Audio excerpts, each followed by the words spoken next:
આજે સવારે મીરા દરવાજા વિસ્તારમાં અમે સફાઈનું નિરીક્ષણ કરતા હતા તો ત્યાં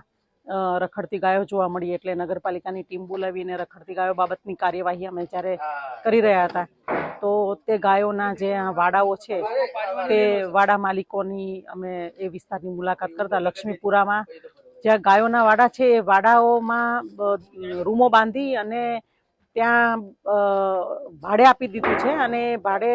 જે પાણીપુરીવાળા જે છે યુપીથી આવતા બિન ગુજરાતી લોકોને આપવામાં આવ્યું છે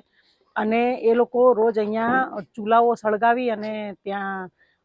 પાણીપુરીનો તાવડો માંડી અને કામગીરી કરતા હોય છે. આથી જે પોલ્યુશનની ગાઈડલાઈન છે પોલ્યુશન કંટ્રોલ બોર્ડની એનો પણ સરેઆમ ભંગ થાય છે. ક્લીન એર માટે આજે સરકાર આટલા પ્રયત્ન કરી રહી છે ત્યારે અમને આ વિસ્તારની અંદર બિલકુલ બિન આરોગ્યપ્રદ હવા જોવા મળી છે. આથી નગરપાલિકાની ટીમે અહીંયા વિઝિટ અને રેડ કરતા અમને અહીંયાથી ઘણી બધી બાબતો જોવા મળી, જેમ કે કંટ્રોલનું મીઠું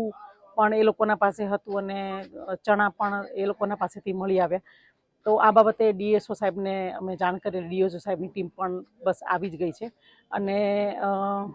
આ રેડમાં ખરેખર તો જ્યાં ગાયોને બાંધવાની જગ્યાઓ છે એ ગાયોને બાંધવાની જગ્યાએ રૂમો બનાવીને ભાડે આપી દીધી છે એટલે શહેરમાં ગાયો રખડે છે એ આજે જાણવા મળ્યું. એટલે હવે આ જે ગાય માલિકો અને વાડા માલિકો છે તેની સામે કાયદેસરની કાર્યવાહી નગરપાલિકા કરશે.